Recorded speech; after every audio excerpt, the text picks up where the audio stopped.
A aula de hoje é sobre técnicas de preparo do espaço dentário. O preparo do espaço dentário é necessário para criarmos espaço para cimentarmos uma restauração indireta produzida fora da boca do paciente.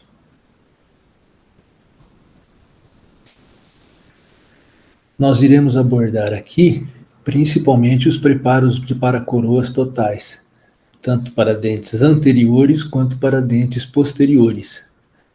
O preparo para preparos parciais, eles serão abordados em outra aula. A restauração indireta de elementos dentários deve proporcionar ao dente restaurado longevidade, saúde pulpar e periodontal e, principalmente, também satisfação ao nosso paciente. Aqui nesta aula iremos abordar os preparos dentários para coroas totais. Os preparos para coroas parciais, restaurações parciais, será abordado em outra aula. A restauração indireta do elemento dentário, ela deve proporcionar longevidade, saúde pulpar, quando ainda existe a vitalidade da polpa do elemento dentário, e saúde periodontal. Também devemos dar uma importância grande à satisfação do paciente. A longevidade da restauração, no nosso caso das restaurações indiretas, depende do preciosismo com que é executada cada etapa do tratamento. Se uma etapa não foi executada com qualidade, as outras etapas serão afetadas e o resultado final não será o desejado. Saúde pulpar e periodontal. Falamos aqui dos dentes vitais, aqueles dentes ainda onde não houve comprometimento da polpa. Então, a saúde pulpar e periodontal é importante porque eles são os exércitos da resistência aos agentes agressores, a que estarão submetidos todos os elementos dentários, mas particularmente ao elemento que estamos restaurando com uma restauração indireta. Então, eles devem ser mantidos tão saudáveis quanto possível. Não podemos permitir que as etapas de produção e confecção da nossa restauração indireta levem ao comprometimento da polpa ou ao comprometimento do órgão periodontal deste elemento. Isso está diretamente ligado à precisão tanto da provisória como da coroa definitiva. A satisfação do paciente é um ponto extremamente importante. Devemos ser conscientes que estamos tratando o paciente, não aplicando uma técnica mais avançada ou menos avançada. É importante que essa técnica, sendo mais ou menos avançada, ela esteja perfeitamente adaptada à necessidade do paciente e ao desejo do nosso paciente. Principalmente falamos aqui das condições estéticas que iremos, da restauração que iremos realizar.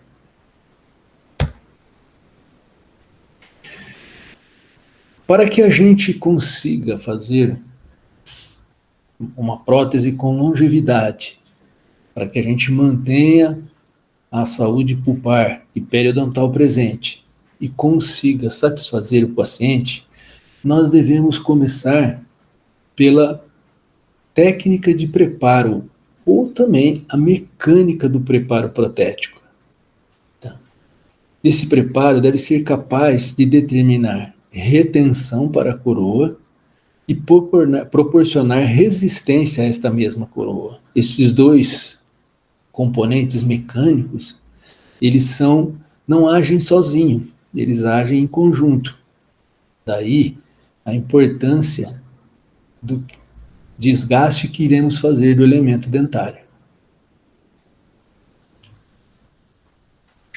Vídeo sobre dentes anteriores. Na técnica da silhueta, utilizamos sulcos de orientação para definir o preparo. A broca 1014 produz os sulcos cervicais nas faces vestibular e palatina. Na face vestibular, os sulcos de orientação devem acompanhar as duas inclinações desta face, 2/3 cervicais e terço incisal. Na região cervical, a broca deve acompanhar o sentido do longo eixo do dente. Na incisal, a broca deve acompanhar a inclinação do terço incisal.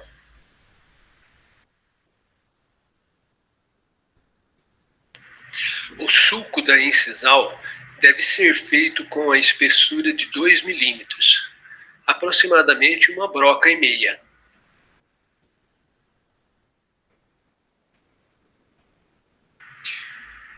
Devemos remover uma fatia na face proximal. O desgaste dessa face deve proteger o dente vizinho.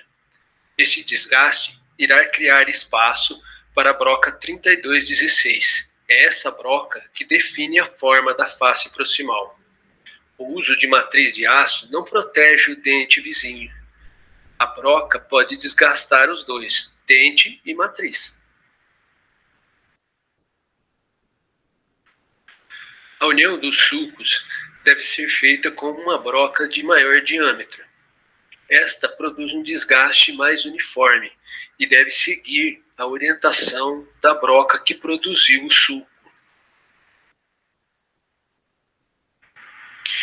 O corte da face distal deve ser feito com a broca 3203, da mesma forma que fizemos na face mesial. O diâmetro maior da broca 4138 facilita a regularização da superfície. Nesta etapa, devemos definir a anatomia característica de um dente anterior preparado para receber uma coroa protética. Devemos arredondar também todos os ângulos vivos. O desgaste da superfície palatina deve ser feito com a broca 3118. Esta broca tem a forma de pera. Ela não permite o controle da quantidade de desgaste.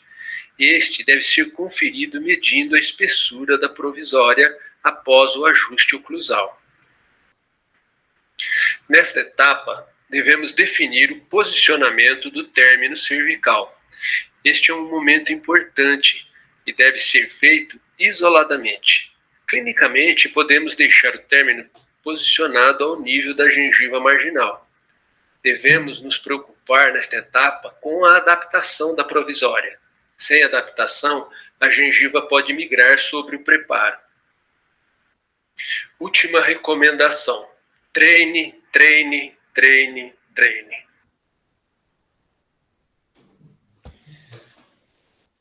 Como visto no vídeo anterior, podemos observar que o desgaste do elemento dentário ele é feito de forma organizada e planejada para que possamos criar um espaço para ser preenchido com nossa restauração indireta.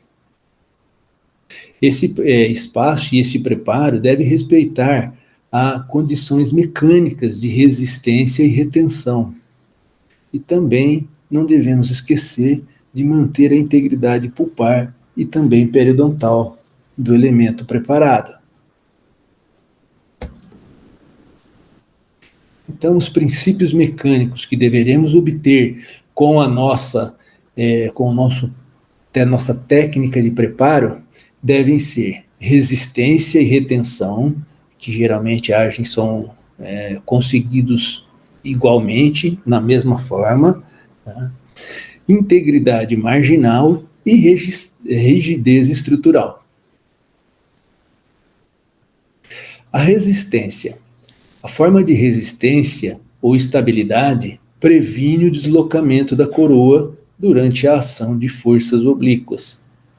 As forças oblíquas são aquelas forças que agem sobre pontos determinados da coroa ou da restauração que são capazes de criar uma alavanca. Essas forças que criam esse tipo de alavanca, se não tem uma resistência da parede do dente preparado, ela vai agir livre e a força vai cair totalmente sobre o agente de cimentação que foi colocado entre a superfície dentária e a superfície da coroa.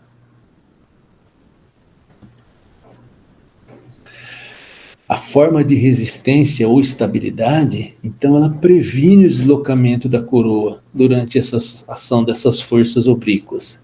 Aqui podemos ver que a parede apresenta uma inclinação menor do que observada no slide anterior. Dessa forma, uma força oblíqua, quando aplicada nesse ponto, terá a tendência de formar uma alavanca sobre essa coroa. E agora, devido à anatomia da parede, ela vai ajudar resistindo às forças dessas forças oblíquas aplicadas neste ponto, principalmente por causa da anatomia ou da altura e da inclinação dessa parede do dente preparado. Essa anatomia vista aqui, ela age auxiliando o agente de cimentação a manter a coroa em posição.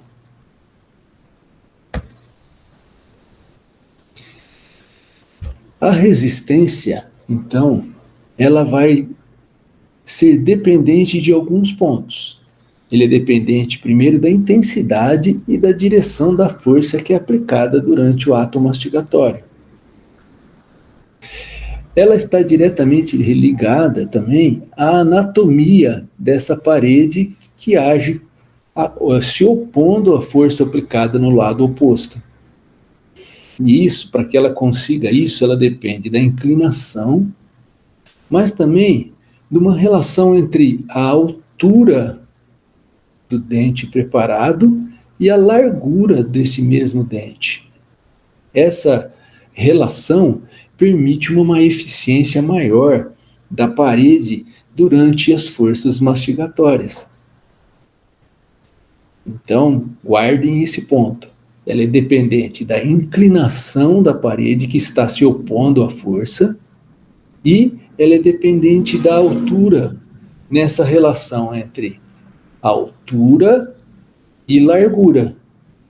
Então, a altura deve ser igual ou maior do que a largura do elemento dentário. Devemos também, durante esse desgaste, manter a integridade do dente preparado.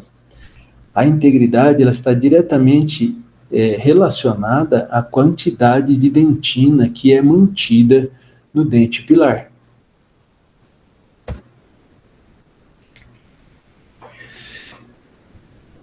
Muitas forças irão agir sobre essa restauração indireta cimentada no dente preparado. Existem forças naturais, as forças da mastigação natural, tá? E existem as forças geradas por hábitos parafuncionais ou má oclusão. Essas forças aumentam a intensidade da força e criam uma direção inadequada da força. A força mais deletéria para a nossa restauração indireta são as forças laterais ou forças oblíquas, porque elas têm um potencial de criar uma alavanca, e as alavancas são mais destrutivas, agem com uma intensidade maior sobre o agente de cimentação.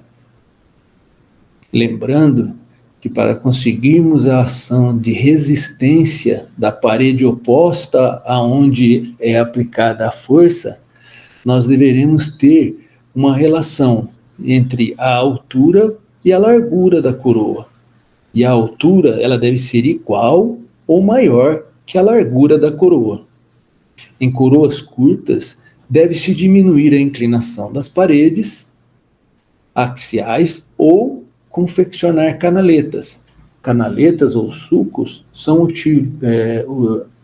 artifícios muito utilizados com a intenção de aumentar o atrito entre as paredes da superfície axial do dente preparado. Outro ponto importante é a retenção. Se na resistência as forças oblíquas são mais importantes, na retenção são as forças no sentido gengivo-oclusal que tem potencial maior de destruir o agente de cimentação. Alguns princípios também devem ser respeitados. Por exemplo, quanto maior a área de dente preparado, maior vai ser a retenção. O atrito entre a superfície interna da coroa e a superfície axial do dente preparado ajuda a manter o dente retido sobre esse dente pilar. Dentes com coroas clínicas curtas devem receber canaletas, sulcos ou caixas. São elementos ou são componentes do nosso dente preparado que aumentam o atrito com a superfície interna da coroa. O polimento da superfície preparada pode diminuir a retenção. O polimento do término cervical pode colaborar no escoamento dos materiais que serão utilizados durante a confecção das várias etapas do preparo protético. No entanto, se fizermos o polimento da superfície axial, isso vai diminuir a resistência dessa superfície e o atrito dessa superfície com o cimento e com a superfície interna da coroa. Ao fazermos isso, diminuímos a retenção. Então, para conseguirmos mais retenção, é necessário mantermos a superfície axial sem polimento. O polimento pode ser adequado na superfície do término cervical, porque ele pode colaborar com o escoamento dos materiais que serão utilizados na provisória, na moldagem, e mesmo na cimentação. Todos esses componentes, com uma maior lisura da superfície nessa região, eles vão agir de forma mais adequada.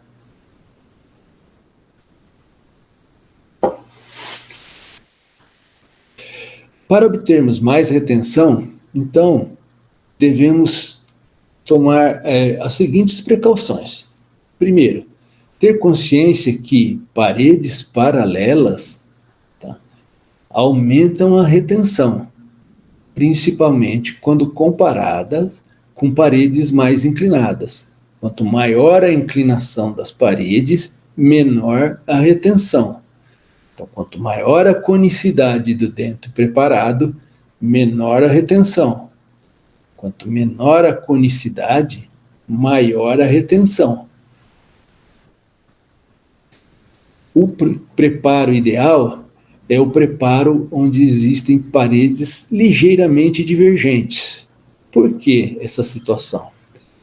Paredes paralelas aumentam a retenção e poderiam ser, então, as mais adequadas ao manter a longevidade do nosso tratamento, da nossa restauração. No entanto, paredes paralelas dificultam o escoamento do cimento. Paredes também mais paralelas também dificultam o ato da moldagem. Então, quando nós temos paredes ligeiramente divergentes ou com uma pequena conicidade, nós melhoramos o escoamento do cimento, da cimentação, melhoramos a moldagem e a qualidade do molde obtido, ou seja, iremos obter uma maior facilidade de trabalho do que quando produzimos paredes paralelas. Então, a nossa preferência deve recair sobre paredes ligeiramente divergentes, sempre lembrando que quando essa divergência for muito grande, nós iremos perder em retenção. Então, a resistência e a retenção, na realidade, elas são obtidas juntas, né? Pois são inseparáveis. Coisas mantendo paredes paralelas ou ligeiramente divergentes, como é o mais adequado, nós iremos proporcionar resistência e retenção a essa restauração cimentada nesse dente pilar. A eficiência da cimentação, então, está diretamente ligada às propriedades de resistência e retenção obtidas com o preparo dental. O preparo dental cria o espaço para a coroa.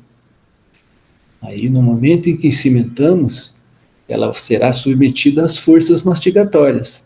Essas forças terão capacidade para deslocar essa restauração indireta, a menos que a anatomia do preparo desse dente seja capaz de proporcionar resistência e retenção para a restauração final. É importante também tomarmos o cuidado com a rigidez estrutural do dente preparado. O desgaste da superfície dentária deve ser de pelo menos 1,2 milímetros para acomodar a restauração cerâmica. Esse espaço, ele permite que a gente construa uma restauração indireta e que ele permita que o material utilizado para produzir essa restauração resista aos esforços mastigatórios.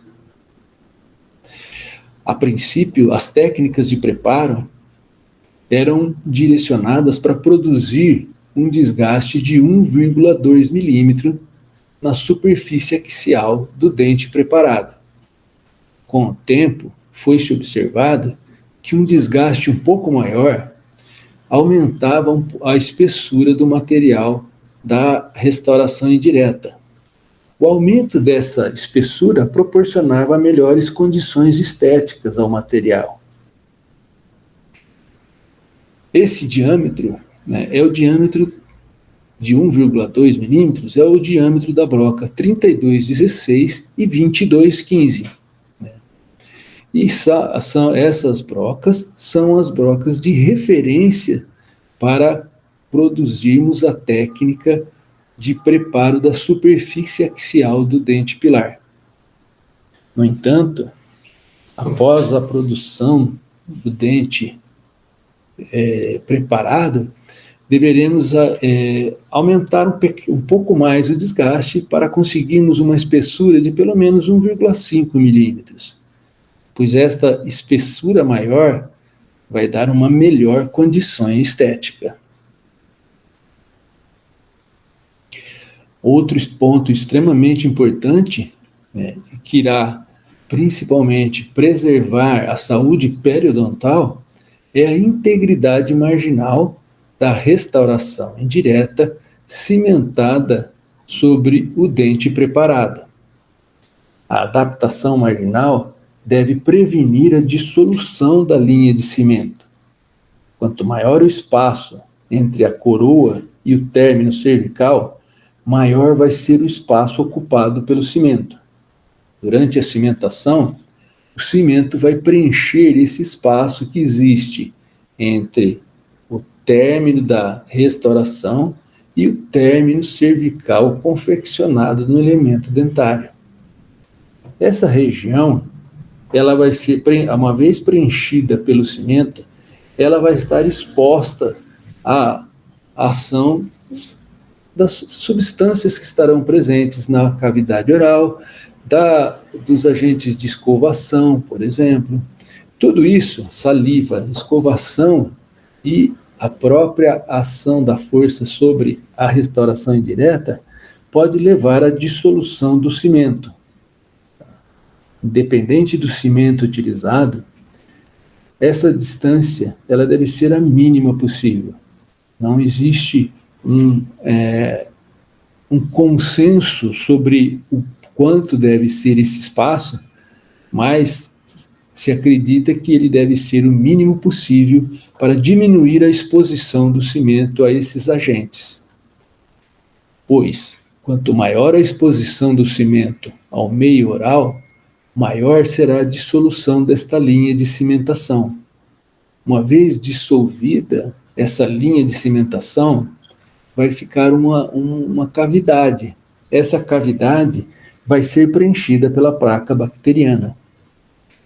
Essa presença constante da placa bacteriana pode levar à cárie marginal.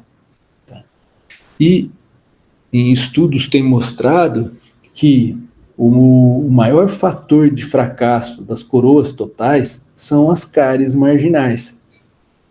Uma consequência disso, portanto, é o fato de que as restaurações indiretas estão sendo construídas com uma distância inadequada entre a restauração indireta e o término cervical do dente preparado.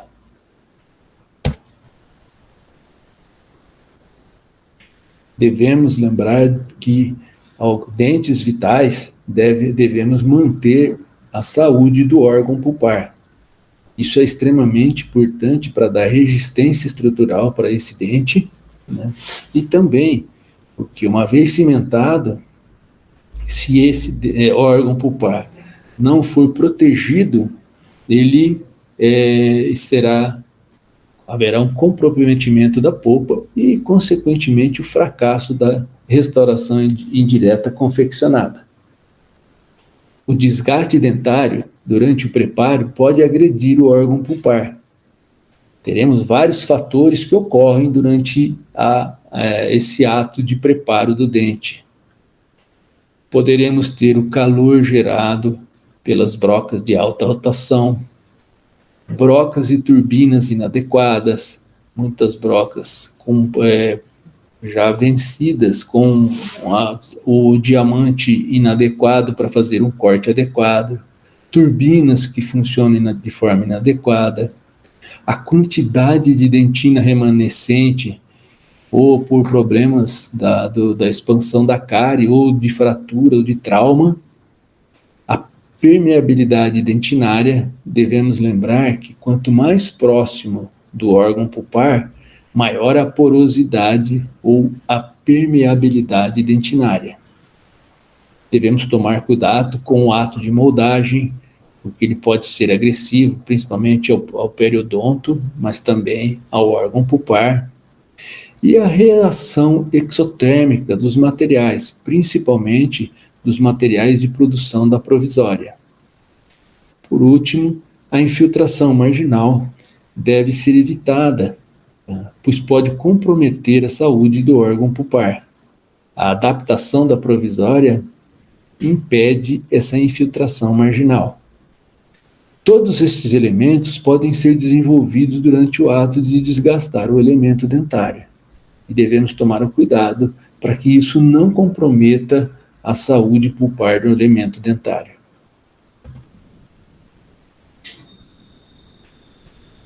Preservação da saúde periodontal.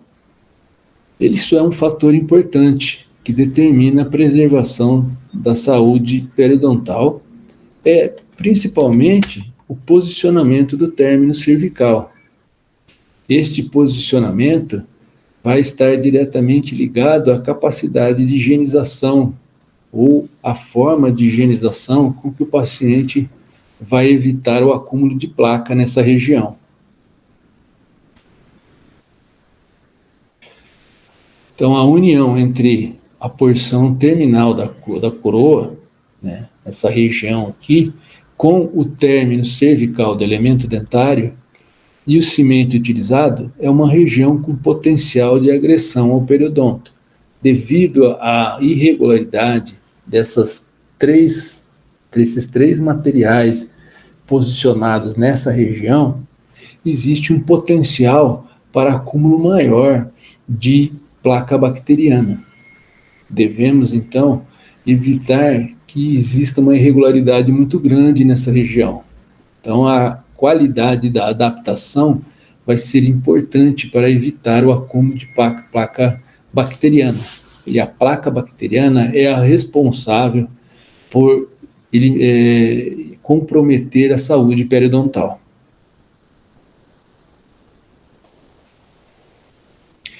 Então, devemos nos preocupar com o potencial de acúmulo da placa bacteriana.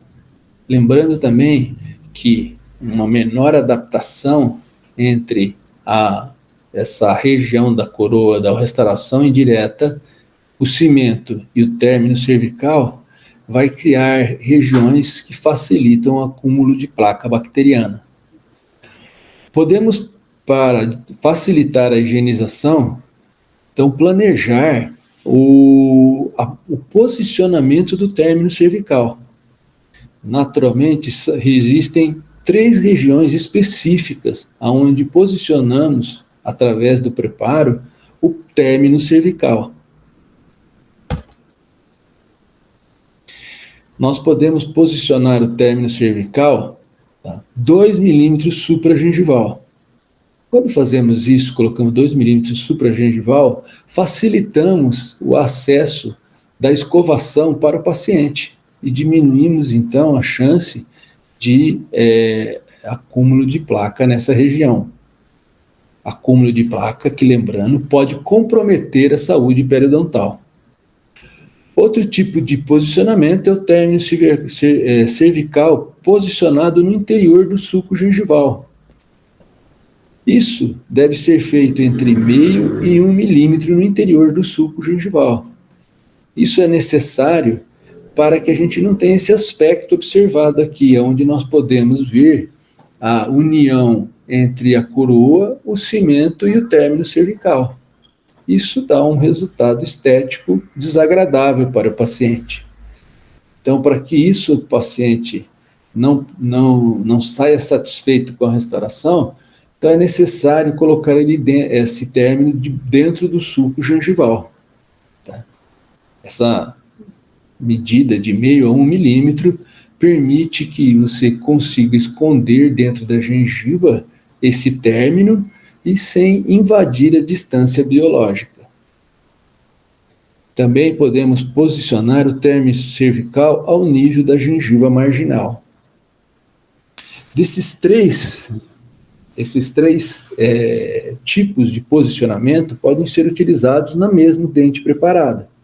Tá?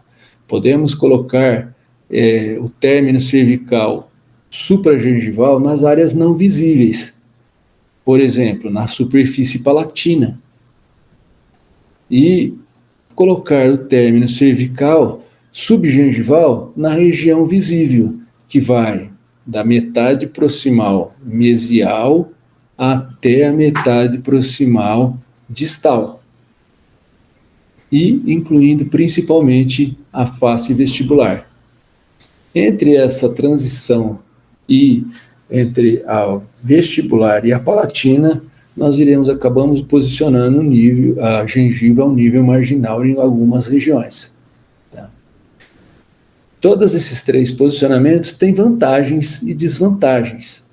Uma vez posicionado subgengivalmente, nós teremos uma dificuldade maior de copiar o término cervical, pois a gengiva deverá estar em condições de saúde extremamente adequadas para que a gente possa fazer o ato de moldagem. Já o posicionamento supragengival tem a desvantagem de ser antiestético, então só pode ser colocado em determinadas regiões, principalmente na superfície palatina.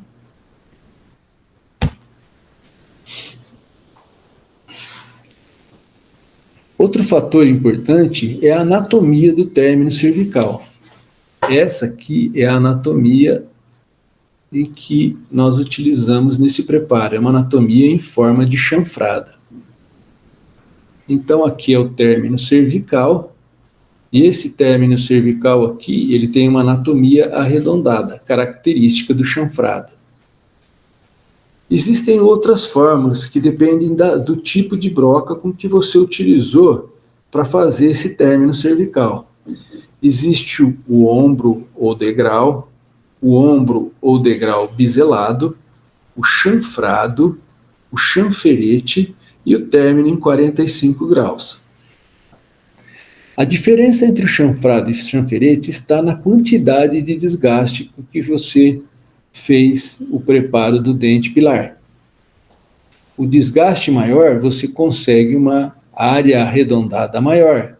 Essa área arredondada maior, que é característica da ponta da broca número 3216 e 2215, ele é chamado de chanfrado. Na palatina do dente, onde nós podemos fazer um desgaste menor, então esse desgaste ele é feito com um diâmetro menor da broca, e ele, portanto, apesar de ter a mesma anatomia arredondada, ele é chamado de chanferete, como se fosse um meio chanfrado. Temos também o preparo com término em 45 graus. Se no chanfrado o término é arredondado, o término de 45 graus ele tem uma angulação definida. Seria mais ou menos isso aqui. Essa angulação definida, ela tem uma diferença de 45 graus entre a parede do término cervical e a parede axial do dente preparado. Tá? Por último, nós temos o ombro ou degrau, que é muito utilizado para coroas totais de porcelana pura. Essas coroas totais de porcelana pura precisa ter uma uniformidade de espessuras em todas as regiões da coroa. Tá? Para que a gente consiga isso, é melhor utilizar o ombro ou degrau. Existe também o ombro degrau biselada, que é utilizado mais em coroas metalocerâmicas. Aqui vamos mostrar algumas etapas mais detalhadamente da técnica de preparo mostrada no vídeo anterior, que foi a técnica de preparo de um dente anterior. Nós começamos com o sulco cervical. Esse sulco cervical ele é feito com a broca 10, 14, que tem 1,4 milímetros de diâmetro. Para produzir esse sulco, nós devemos manter a broca inclinada, numa inclinação de 45 graus, e desgastar a metade da profundidade da broca. Metade da profundidade da broca, que tem 10, 14, que tem 1,4 milímetros, corresponde a 0,7 milímetros. Esse sulco ele tem a finalidade de iniciar o nosso chanfrado, mas também ele serve para limitar os outros sulcos de orientação que iremos fazer aqui nessa face vestibular. O sulco cervical deve ser feito tanto na face vestibular quanto na face palatina, e ele deve ser bem próximo do nível da gengiva marginal. Aqui podemos observar fazendo o sulco na face palatina. Então tem o sulco da vestibular e o sulco cervical da face palatina. Sulco de orientação vestibular e língua cervical. O vestibular, ele pega 2/3 da superfície axial, da superfície vestibular axial do dente a ser preparado. Já o sulco de orientação na língua cervical, ele acompanha a inclinação dessa região. Se a inclinação da broca nesse sulco inicial segue a orientação do longo eixo do dente, já aqui no término língua cervical, ele acompanha a inclinação da superfície nessa região. A profundidade dele deve ser de pelo menos 1,2 milímetros, que é a profundidade da broca 3216. Podemos utilizar também a 2215, pois ela tem a mesma anatomia e o mesmo diâmetro. No entanto, ela tem um comprimento menor. E para dentes anteriores, como a coroa clínica ela tem um comprimento maior, é talvez mais adequado utilizarmos a broca 3216, que apresenta um comprimento maior. O chanferete, que é feito na face palatina, ele deve ter uma profundidade de 0,6 milímetros. Essa profundidade ela preserva o símbolo dessa região, que é um ponto importante na resistência às forças mastigatórias. Aqui podemos ver fazendo o suco de orientação com metade da broca de 1,2 milímetros da broca 3216. Tá? Esse suco ele deverá preservar essa região aqui, ó, que é chamada de símbolo do dente. Veja que ela tem uma pequena amplitude. Então ela vai preservar e estar determinando aqui uma região do símbolo com uma inclinação diferente dessa face palatina. Devemos tomar o cuidado para não alterar a inclinação da ponta diamantada. Ela deve acompanhar o sentido do longo eixo do dente. Aqui temos confeccionando, então, sucos na superfície vestibular, os 2/3 da superfície axial e o 1/3 da superfície incisal, tá? Vestíbulo incisal.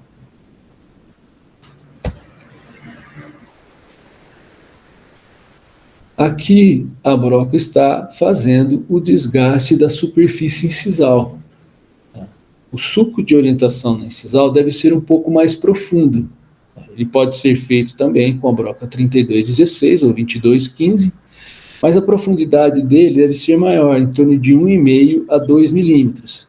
Isso deve ser feito dessa forma para que a gente consiga um espaço maior para a aplicação de porcelana sem a influência do coping metálico. Isso permite maior translucidez para a porcelana aplicada nessa incisal. Muitos dentes têm uma translucidez muito grande nessa região.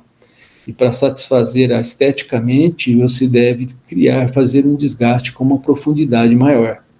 Esse desgaste ele deve acompanhar a inclinação dessa região da superfície. Ela não deve ser reta, deve ser inclinada. Desgaste proximal. No desgaste proximal, o maior objetivo dele é criar espaço para que você entre com a broca 3216 e consiga definir a anatomia proximal desse dente preparado. Para isso, devemos lembrar que o dente vizinho, lateral, deve ser protegido, ele não poderá ser desgastado por essa ponta diamantada. A ponte diamantada mais adequada é a 3203 ou a 2200, devido à espessura dela. Para garantir que a gente não faça um desgaste do dente vizinho, coisa que poderia acontecer mesmo com a presença da matriz, uma vez que a diamante desgasta essa matriz, nós devemos fazer o suco numa parte mais interna da face. Esse suco vai criar uma camada de esmalte que vai proteger esse dente vizinho.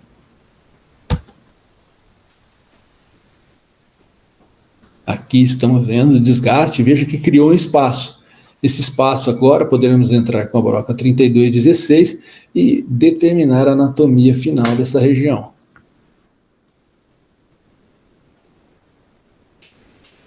Os sucos de orientação, para seguir a técnica da silhueta, geralmente a gente orienta o aluno para que ele faça metade do dente, para que ele possa ter a noção e observar o que esse desgaste está fazendo para o dente pilar nesta região. Ele está criando um espaço que depois vai ser preenchido pelo material da restauração indireta. Esses sucos de orientação, depois de feita essa metade, deverá também ser feita a metade do lado oposto. Por último, devemos fazer o desgaste na superfície palatina do dente ou lingual. Esse desgaste, devido à anatomia, em forma de uma cavidade dessa face palatina, nós deveremos utilizar essa broca 3218, que ela é capaz de manter a anatomia do dente nessa região. Ela tem como inconveniente o fato de não ser possível orientar a quantidade de desgaste com essa broca.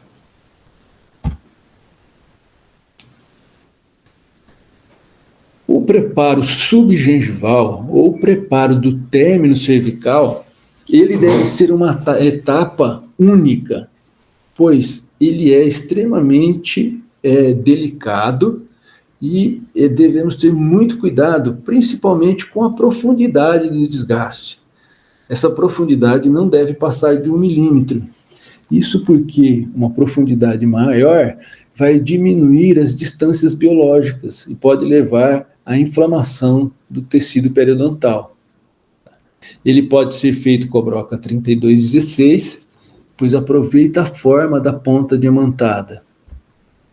Essa forma arredondada vai definir o chanfrado.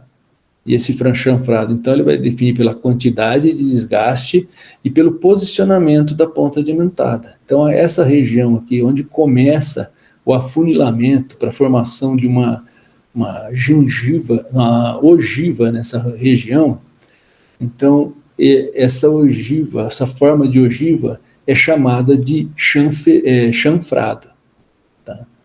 Então, o preparo preconizado pela técnica da silhueta é o término cervical em forma de chanfrado.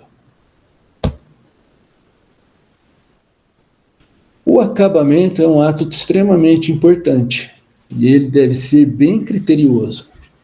Nós devemos ter um acabamento mais irregular nessa superfície axial do dente preparado, onde nós devemos somente arredondar as superfícies angulosas.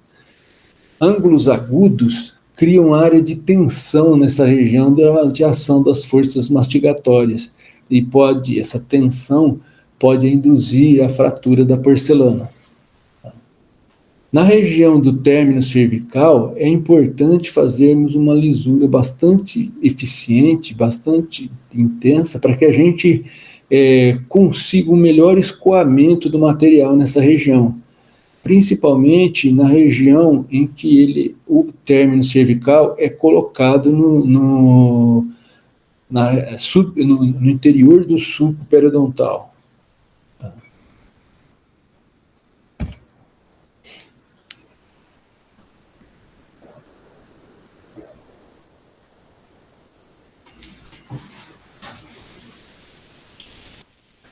Nós demonstramos anteriormente a técnica de preparo do dente anterior. A técnica de preparo do dente posterior é um pouquinho diferente devido à anatomia do dente nessa região. No entanto, ela consta das mesmas etapas, ou seja, sulco cervical com a broca 10-14, inclinação de 45 graus e profundidade de 0,7 milímetros. O sulco deve ser feito em toda a extensão, deve ser o mais próximo possível da gengiva marginal. Aí, sulco de orientação vestibular e língua cervical, com a broca 3216 ou 2215. Nos dentes posteriores, é melhor utilizarmos a 2215, principalmente com pacientes que têm limitação da abertura bucal.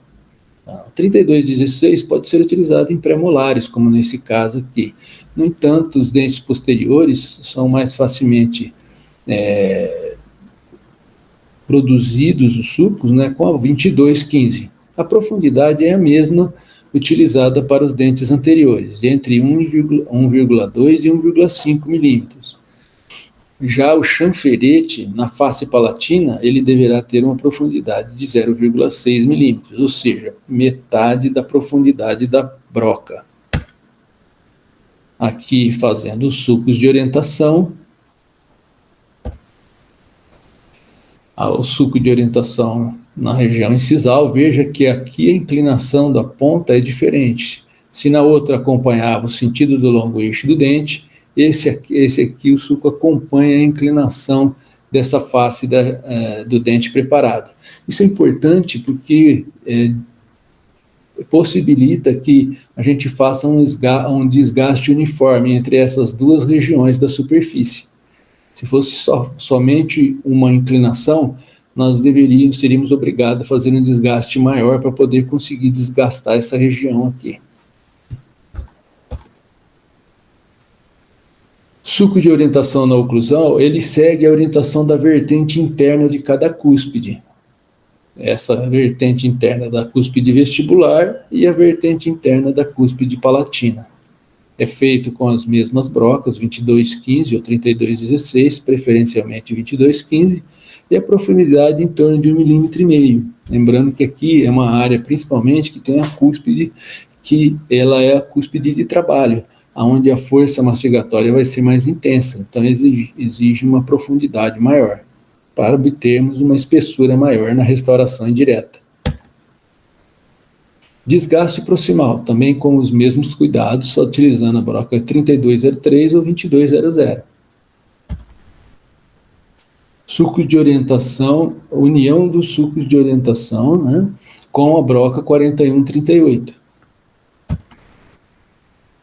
Aqui, união dos sucos de orientação com a broca 4138. Pela técnica da silhueta, foi feito metade para que se obtivesse uma visão do desgaste que é feito para conseguirmos colocar o material restaurador da coroa construída. Aí depois realizamos a outra parte. Essas etapas de desgaste têm finalidade estritamente acadêmica. Em uma situação clínica, poderíamos até fazer um desgaste total da superfície, mas o objetivo final deve ser essa anatomia, tá? Onde você tem essas inclinações adequadas em diferentes regiões da superfície axial, né? Onde você tem um término cervical bem confeccionado, com uma regularidade mais intensa, né? Profundidade desses preparos subgengival, ele deve ser em torno de 0,5 milímetro a 1 milímetro para preservarmos a distância biológica. E o acabamento pode ser feito com a broca 4138, pois o seu maior diâmetro permite que a gente faça um desgaste mais regular. E quando colocamos uma rotação menor, esse desgaste mais regular ele também é mais fácil de ser obtido. Existem tipos de restaurações que foram criadas com o tempo com o objetivo de melhorar a estética das restaurações metalocerâmicas. As restaurações metalocerâmicas foram as restaurações mais utilizadas em toda a história da humanidade. Ainda hoje elas são muito utilizadas e têm um campo muito bom nas próteses sobre implante. No entanto, ela tem a situação de que o coping metálico interfere com a qualidade da estética da porcelana. Então, desenvolveram um tipo de coroa metalocerâmica sem a face vestibular em metal. Então, é um tipo de restauração mista, onde você tem um coping metálico e você tem uma porcelana semelhante à porcelana de coroa pura, porcelana de coroa pura, tá? Onde você não tem coping metálico. Então, essa associação das duas situações proporciona uma boa resistência e melhora significativamente a qualidade estética da restauração. Veja que ela tem a parte do coping metálico, semelhante à coroa metalocerâmica, no entanto, na vestibular ele está livre. E aí o técnico, então, ele constrói, a hora que ele vai colocar a porcelana sobre o coping metálico, ele vai recobrir essa região vestibular, que é mais estética, somente com uma porcelana de cobertura semelhante à porcelana de coroa pura. Aqui o resultado final, a gente vê a diferença entre os dois, a parte metálica e a parte de porcelana, e um efeito estético bastante satisfatório. Esse tipo de restauração é chamada de coroas collarless. O cuidado que devemos ter no preparo é que essa região que vai subgengival, ela deve ser em forma de ombro, por causa da espessura que devemos ter para receber e colocar nessa região uma porcelana pura. Tá? Então ela é feita normalmente, até é feito o coping, e aí depois remove essa parte vestibular, que será aplicada uma porcelana de cobertura semelhante à porcelana de coroa pura. Aqui o trabalho pronto e a qualidade estética na boca do paciente. Temos também as coroas de porcelana pura, que diferem no termo do preparo. A porcelana pura, ela precisa de uma uniformidade de preparo para que a restauração produzida também apresente uma uniformidade de espessura em toda a sua extensão. A diferença de espessuras em várias regiões da restauração pode comprometer a mecânica e, durante as forças mastigatórias, pode ocorrer fraturas. Então, ao fazermos o preparo, deveremos utilizar outro tipo de término cervical, deveremos utilizar o ombro ou o chanfrado profundo. Isso determina uma espessura maior para o material nessa região e isso proporciona maior resistência para esse tipo de restauração. Ela tem uma dificuldade maior para ser construída por causa da sua friabilidade, né? Essa friabilidade faz com que ela seja muito frágil durante todo o processo, e somente depois da cimentação com cimento resinoso é que ela vai adquirir a resistência final. Mas durante o manuseio de todo o procedimento de ajuste, todo o procedimento de cimentação, ela correrá o risco de ocorrer uma fratura. Tá? Então ela é feita sobre refratários, um gesso refratário, onde é aplicada a porcelana e é dado várias queimas para conseguir a anatomia adequada. Tá?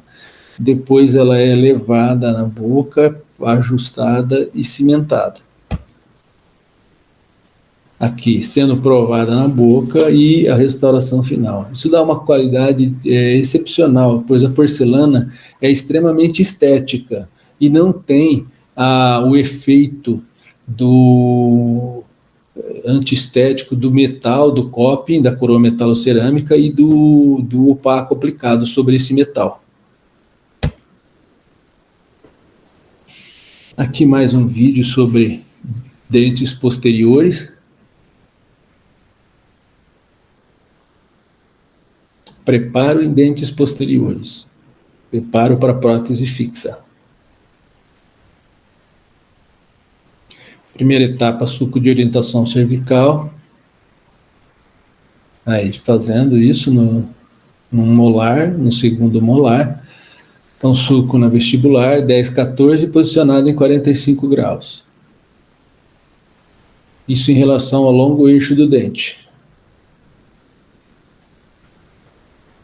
Esse desgaste ele corresponde a 0,7 milímetros, que é a metade da ponta ativa da broca.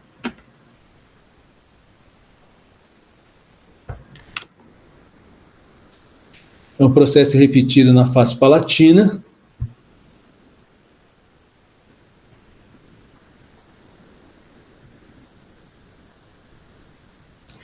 Os sucos de orientação vestibular e palatina devem ficar supragengival.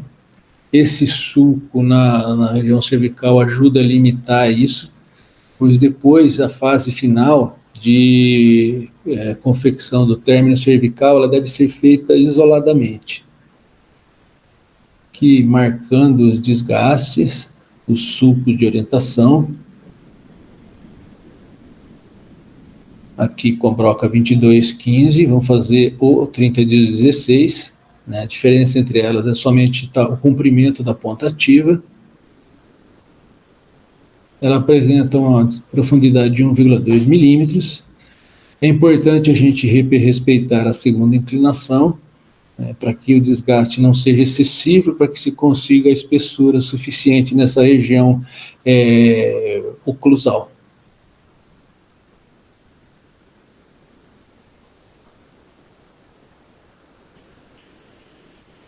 O desgaste oclusal ele deve acompanhar a inclinação da vertente interna da cúspide.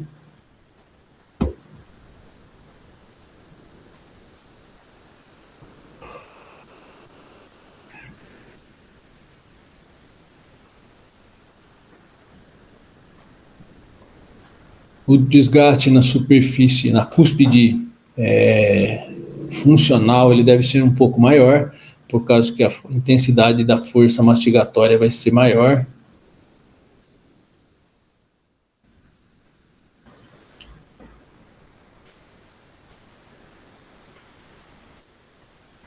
Aqui vamos fazer um preparo com reconstrução do molar. Havia uma destruição mais intensa na superfície oclusal que houve necessidade de se fazer uma reconstrução. Isso é comum porque geralmente esses dentes são acometidos por cárie ou por trauma. Foi feita a provisória, foi feito depois o núcleo de preenchimento com um núcleo pré-fabricado. É uma cobertura de resina e um núcleo pré-fabricado de metal. Isso foi feito porque ele tinha uma quantidade grande de estrutura dentinária. Essa estrutura dentinária ela proporciona maior resistência. O núcleo pré-fabricado, quando indicado, diminui o custo e o número de sessões. É uma vantagem clínica bem grande. Foi feita a moldagem com mercaptana, que mostrando a região que penetrou no sulco gengival, garantindo a cópia do término cervical. A mercaptana que penetrou no sulco gengival ultrapassou esse término cervical e, portanto, houve a cópia do término cervical. Troquel do modelo obtido com gesso. Então, recorta. Isso permite ao técnico uma maior facilidade para trabalhar fora da boca, né? E fora do modelo também, né? A adaptação ao término cervical foi observada já no modelo antes da prova, e é necessário fazer a prova do COP. A coroa deve ser construída com espaço para o cimento. Então, esse procedimento permite adaptação para após a cimentação. Então, sobre o modelo de jeito, é colocado um espaçador para criar espaço para o cimento. É feito aqui a oclusão, o registro da oclusão com uma camada de resina acrílica. Isso para dar mais condições para o técnico observar a oclusão.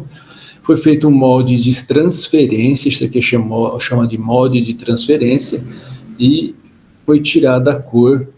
Ela deve ser das diferentes regiões de dente. Dessa forma, a estética fica mais precisa. Devemos tirar fotos para ajudar o técnico a definir corretamente as cores. Aqui a coroa finalizada, e aí ela foi cimentada na boca do paciente. O ajuste da porcelana e a cimentação devem concluir o trabalho. Então, a precisão e longevidade da coroa depende destas duas etapas.